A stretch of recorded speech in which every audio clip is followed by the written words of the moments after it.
Brasil costuma ser reconhecido no mundo pela criatividade de seus artistas, na música, no cinema e na pintura. Mas, ironicamente, o país é classificado com baixa intensidade criativa quando se fala em inovação nessa indústria. Estudos recentes do IPEA e da Unesco mostram que o Brasil precisa melhorar os negócios na economia criativa. É o setor que reúne a produção de livros, música, cinema, softwares e outras artes e espetáculos. O Ponto de Vista recebe hoje a pesquisadora Alessandra Meleiro para falar sobre uma parte significativa dessa economia, a produção audiovisual. Ela tem tese de doutorado sobre o tema na USP e mapeou os nós dessa cadeia produtiva. Alessandra Meleiro conta que o mercado audiovisual carece de formação de técnicos e há enorme escassez de produtores executivos, o que tem emperrado a expansão da produção. Obrigado, Alessandra Meleiro, que é doutora em Cinema e Políticas Culturais pela USP. Você organizou recentemente uma coleção de livros sobre indústria cinematográfica e audiovisual brasileira, né, Alessandra? Que é uma coisa nova. A gente não tem muita bibliografia, né?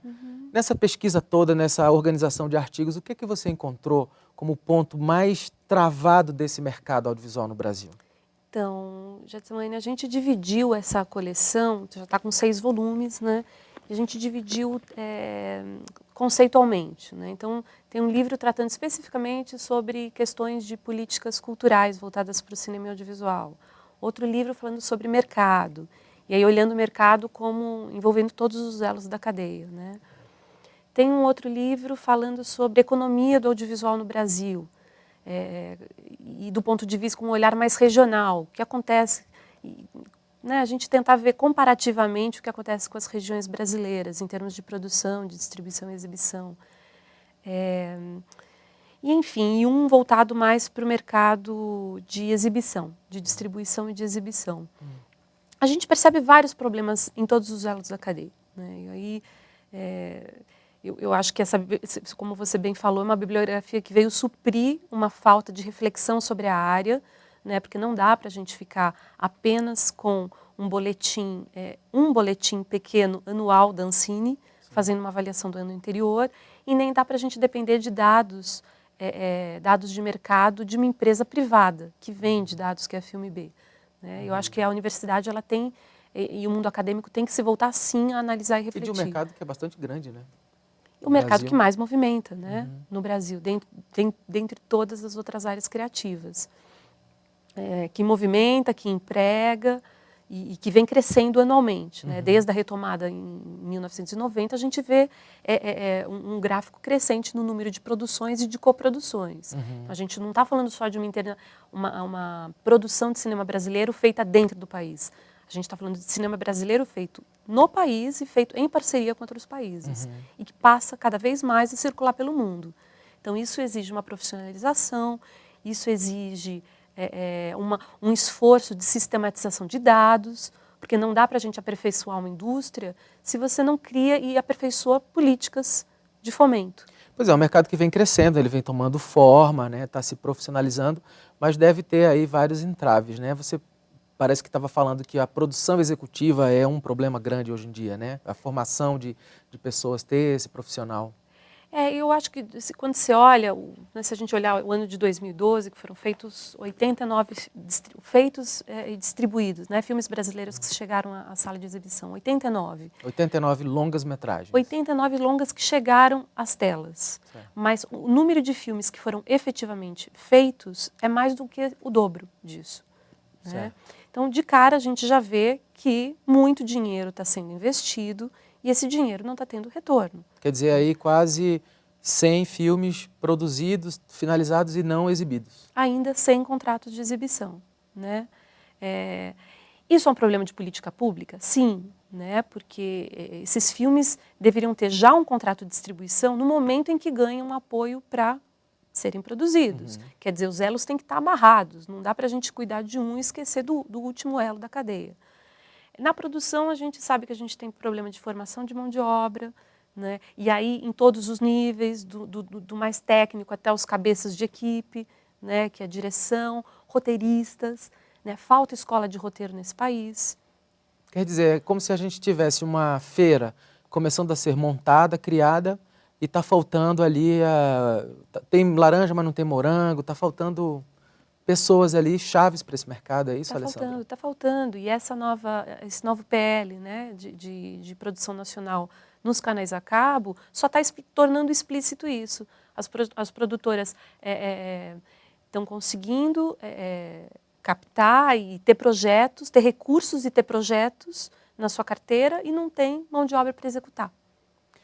E aí tem a mão de obra técnica, que são operadores de som, som direto, iluminadores, cinegrafistas, que de certa maneira é mais fácil de resolver porque são cursos mais rápidos, né? Você estava me explicando. Mas a questão da produção executiva, e aí voltando a esses quase 100 filmes produzidos e não exibidos, é aí que você detecta a falta desse profissional de produção executiva para fazer esse mercado girar, é isso? O que faz um produtor executivo exatamente? Assim? Pois é, esse produtor executivo, ele transforma ou ajuda a transformar uma ideia, um conceito, em um projeto escrito, que pode ser vendável, né? E ele procura desenhar modelos de financiamento para que esse projeto venha a captar recursos. E o mais importante, quando ele consegue esses recursos, ele tem que saber fazer a gestão desses recursos. Ele tem que saber o que vai fazer com 2 milhões, 3, 4 milhões de reais. Né? Ou como negocia com uma distribuidora, né? Assim, como ele vai negociar percentuais e tudo, né? Ele tem que estar afinado com o que tanto distribuidoras estrangeiras querem quanto o que as nacionais querem. Se a gente pegar dados recentes da Ancine, né, do último ano, das 5 melhores colocadas distribuidoras em termos de rentabilidade em sala de cinema, a gente vê que 4 são majors, mas tem uma brasileira. Né? Então, quais são as demandas e exigências dessas estrangeiras e dessa brasileira? Né? Ou ainda, como furar o bloqueio dessas distribuidoras estrangeiras e criar modelos alternativos de distribuição? Qual a demanda, ou seja, o que elas procuram, o que elas gostam de comprar, o que elas gostam de distribuir, conhecer o mercado mesmo, né? É isso que o produtor executivo precisa fazer, né? E aí tá faltando o quê? Formar pessoas com essa aptidão, é uma questão de cursos de graduação, de pós-graduação, cursos rápidos. Qual o modelo que você visualiza para a gente tapar esse... Vamos falar do geral para o específico. Eu acho que, do ponto de vista geral, o que está faltando é uma cultura do negócio audiovisual no Brasil. Certo. Né? Entendê-lo como uma atividade comercial, como qualquer outra, que gera lucro, que é vendável, né? Enfim, você ter, como a gente está falando de uma área que é muito multidisciplinar, é você ter talentos criativos que saibam tanto dialogar com a linguagem criativa quanto com a parte negocial. Né? E acho que do ponto de vista mais específico, a gente criar, né, desenvolver cursos. E aí eu acho que cursos dentro das universidades públicas brasileiras, né? De formação técnica e de formação de cursos de nível superior.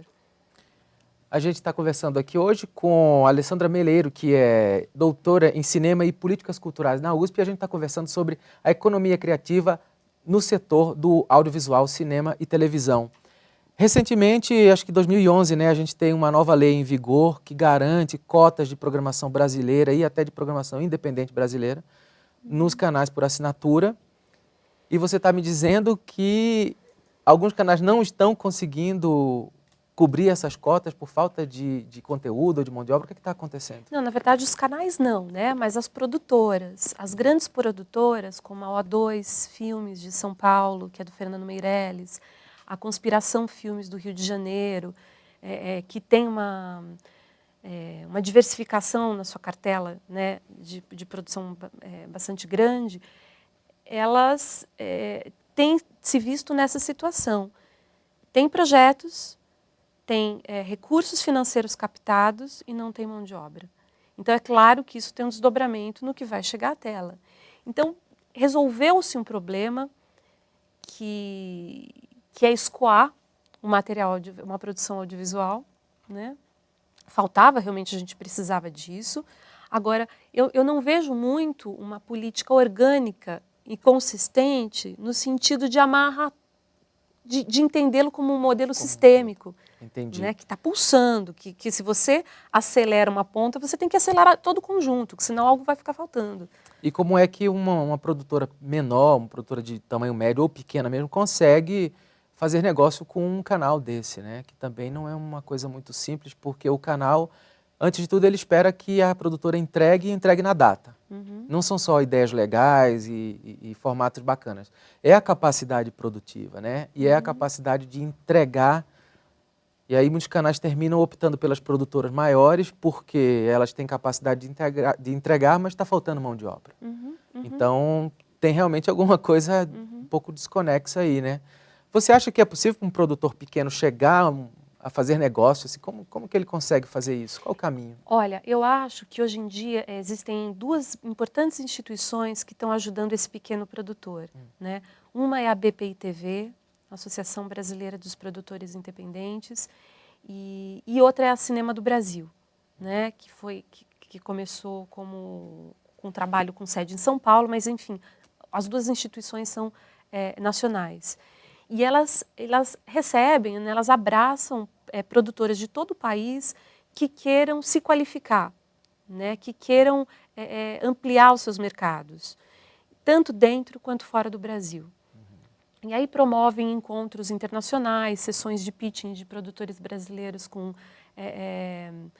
agentes de venda estrangeiros, com sessões de venda de produtos audiovisuais dentro de grandes festivais internacionais. Então, acho que facilita a ponte entre quem produz e quem adquire esses produtos, né? E acaba sendo também um canal de formação, porque promove workshops, promove palestras, promove mesmo sessões de pitching, que acabam sendo, quando um pequeno produtor passa por uma sessão dessas, uma oportunidade de apresentação de um projeto autoral para buscar um comprador, se ele passa na primeira, ele já vai saber o que fazer na segunda e o que fazer melhor na segunda. Ele já vai saber adaptar o seu autoral às necessidades do mercado, né? Pois é. Porque você não vai conseguir vender tomate numa feira que as pessoas estão querendo comprar pera. O seu tomate vai sobrar na feira, né? Vai estragar, porque você falou que falta uma cultura comercial, mercadológica no audiovisual brasileiro. Qual é a cultura vigente, assim, dominante? É o autoral? Meio distante do mercado, é isso? Cultura vigente, então vamos falar de... Eu acho que... Bom, se a gente pegar esses 80 e tantos filmes que foram lançados, a gente vai perceber que uns 10%, 15% são filmes bastante comerciais, né? O restante são filmes autorais.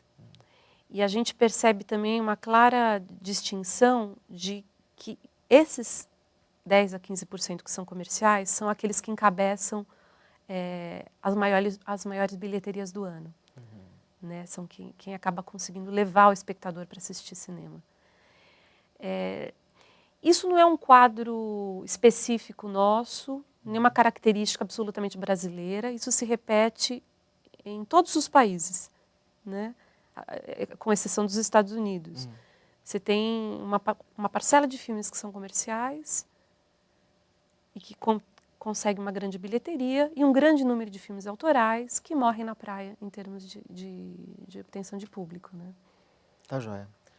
Nós estamos aqui hoje no Ponto de Vista conversando sobre economia criativa no mercado audiovisual brasileiro com a Alessandra Meleiro. Vamos fazer um rápido intervalo e voltamos daqui a pouco.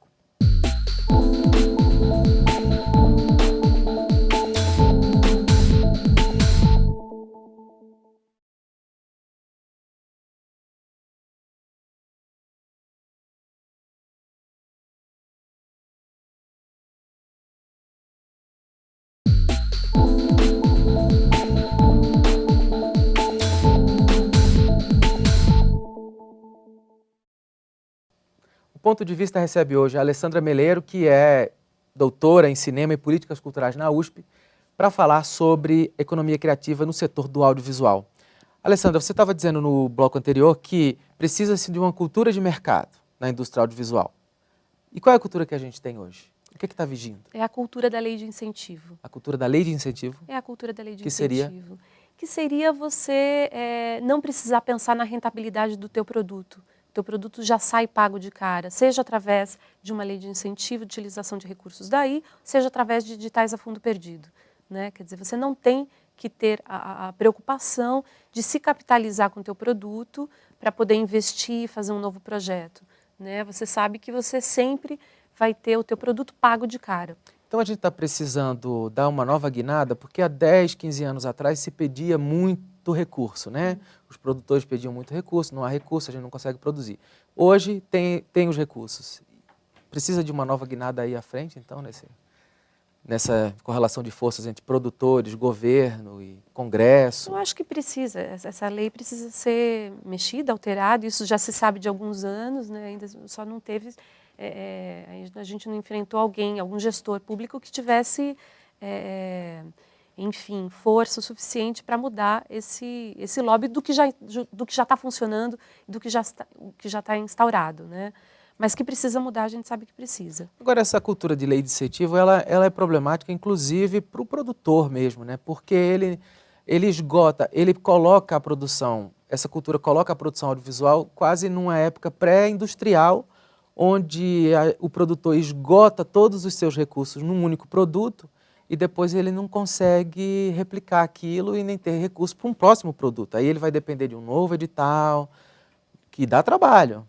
Né? Ou seja, ele dedica ali de 1 a 3 meses num projeto novo. Quer dizer, a princípio, você concorda com isso? A princípio é benéfico para o produtor, mas logo a gente encontra algo nocivo aí nessa prática, né? É isso mesmo? É isso aí, a gente não consegue ter uma permanência de produção, né? Sempre você está trabalhando com base em projetos, com começo, meio e fim, um novo projeto com começo, meio e fim. Eu acho que o mais problemático disso, na verdade, da lei de incentivo, desse modelo, é que você consegue o financiamento apenas dessas empresas privadas, apenas se houver uma temática que não seja problemática, né? Então, acaba havendo uma censura, uma determinada censura do que se produz, que isso não é absolutamente benéfico. Tem um viés aí, né, de temático, então. Eu acho que tem, né? Que é o que está de acordo com a política de comunicação da empresa, com o que a gerência de marketing está interessada em associar a sua marca, né? E certamente o filme sobre aborto, filme sobre homossexualidade, dependendo do viés, temáticas mais delicadas, ela acaba tendo uma capacidade de chegar no mercado mais difícil, né? Uma capacidade interessante diminuída. Você está colocando, que até mesmo nos editais públicos, a fundo perdido, em última instância, as escolhas estão restritas a uma comissão que tem seu ponto de vista, suas opiniões sobre os assuntos, né? Então termina enviesando um pouco o conteúdo que a gente tem, né? Agora, uma outra pergunta que eu ia te fazer sobre essa questão é que, ok, a lei de incentivo termina meio que viciando aquele produtor a esse tipo, ele esquece um pouco do mercado, né? Mas como é que ele pode furar isso? Como é que um pequeno produtor pode se manter economicamente e fazer mais de um produto? Você estava me dizendo isso um pouco antes de começar o programa, né? Que seria a diversificação de tipos de serviço, é isso? Eu acho que para a produtora, para ser sustentável financeiramente hoje, ela tem que diversificar suas produções, né? Ela tem que ou fazer séries para televisão, que é um produto que não é a base de projetos, são produtos continuados, são produtos mais perenes, né?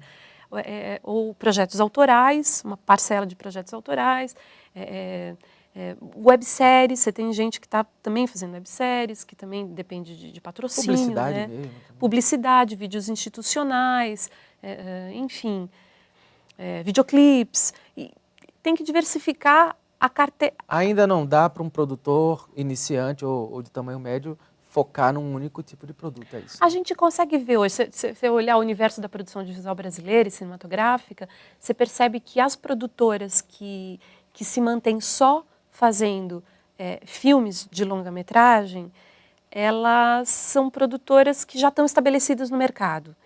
Então, eu acho que para o jovem que está empreendendo, né, nessa área, o caminho é um pouco da diversificação. E aí você consegue uma certa notoriedade, uma certa legitimidade, reconhecimento do setor, você consegue, né, sobreviver disso. Mas eu acho que para o iniciante, sim, essa diversificação é importante. Você falou no primeiro bloco que quase 100 filmes brasileiros longas foram produzidos e não exibidos. Depois agora você falou que há uma cultura da lei de incentivo, né, e do edital em voga aqui entre os produtores. Você acha que o Estado ou a lei de incentivo ou a política pública deveria entrar no mercado exibidor para tentar fazer com que esses filmes pudessem ser melhor exibidos, tivesse mais disseminação aí pelas cidades? Qual a sua visão? Eu acho que tem que entrar catalisando esse universo de exibição, não tem que entrar fazendo, né? Eu acho que o Estado ele tem que ser indutor. Então, indutor como? Indutor de projetos que façam esses filmes circular pelo país, que crie pequenas casas de exibição em espaços comunitários já existentes. Eu acho que não tem que se investir em infraestrutura. Né? Já existe uma infraestrutura na maioria das cidades, por mais precária que seja, mas uma estrutura com uma sala, com algumas carteiras, né? E que você possa fazer projeções comunitárias. Então, eu acho que o Estado tem que investir em formas alternativas, não em criação de salas de cinema convencionais, como a gente entende. Né? Mas parte todo esse recurso de produção poderia ser usado para outros projetos de distribuição, de exibição, que sejam indutores, é isso? Eu acho que sim. Está realmente precisando, você olhando para o mercado, você como pesquisador, você olha para o mercado, vê o montante de recursos, vê a quantidade e acha que realmente precisa disso? Eu acho que sim. E talvez como a gente vê essa coisa, a política de audiovisual no país, ela pertence a duas instâncias, né?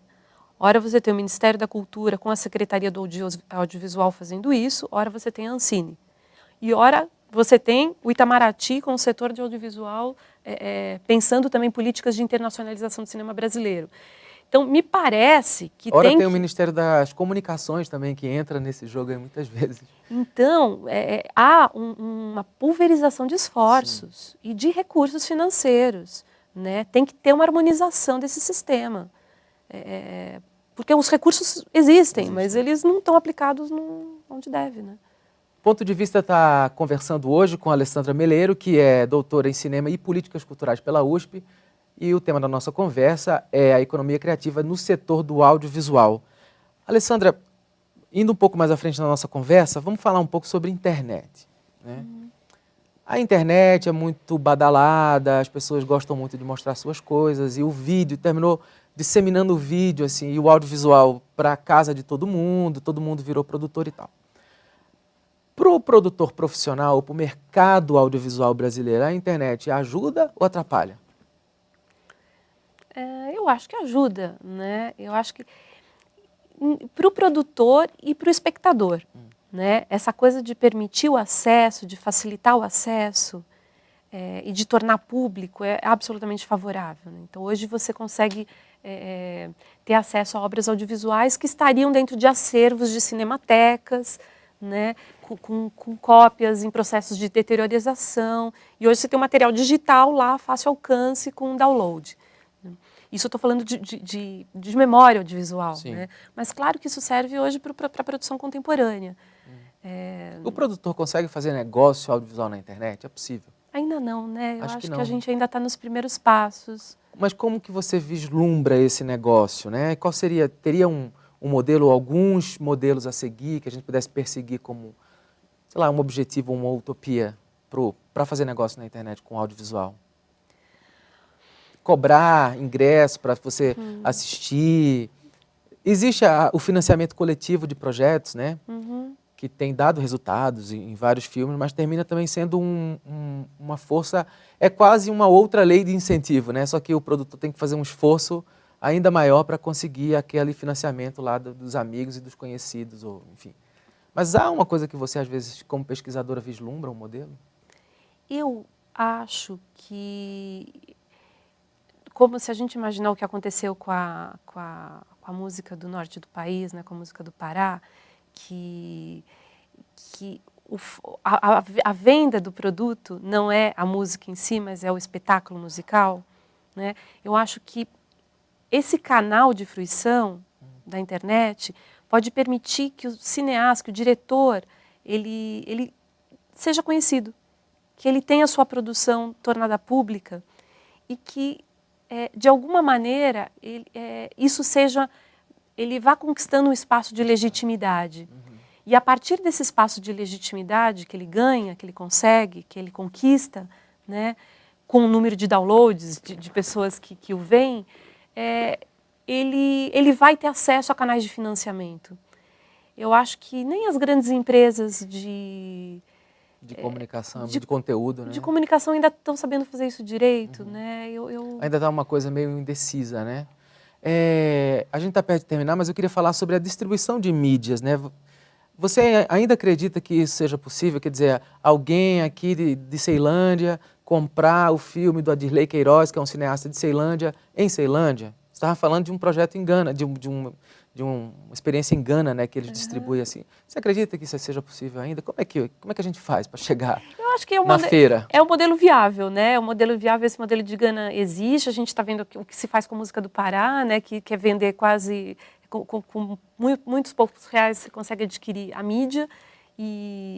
Só que a multiplicação desses poucos reais acaba fazendo com que os produtores se remunerem, né? Os artistas se remunerem. Como é que acontece lá em Gana? Lá em Gana é isso, você tem VCDs, não são nem DVDs, ainda a mídia está um passo atrás, né? Mas são VCDs que estão disponíveis em qualquer lugar que você vai, na vendinha da esquina, na farmácia. De produtos de Gana? Filmes de Gana? De filmes feitos por ganenses e assistidos por ganenses, né? E eles querem ver essa filmografia, eles têm desejo por essa filmografia. E esse desejo foi construindo ao longo do processo, né? A cultura do ter à mão o filme, ela foi sendo construída. Então isso pode acontecer com o filme aqui também. Alessandra, a gente já está terminando o programa, infelizmente, mas eu queria que você falasse onde que a gente encontra essa série de livros que você organizou sobre o mercado, que eu acho que pode ajudar bastante os produtores que estão assistindo a gente. Claro, né? claro. A coleção Indústria Cinematográfica e Audiovisual Brasileira, ela foi publicada pela editora Escrituras, escrituras.com.br. Lá você tem acesso aos livros e pode fazer a compra. E a coleção Cinema no Mundo, que também foi dividida em 5 continentes, África, Ásia, Europa, América Latina e Estados Unidos, ela também está disponível pela Escrituras. Escrituras.com.br. Isso. A gente agradece a presença de Alessandra Meleiro, que é doutora em Cinema e Políticas Culturais pela USP, nessa conversa que a gente teve aqui sobre economia criativa no setor de audiovisual. Obrigado a você e até o próximo Ponto de Vista.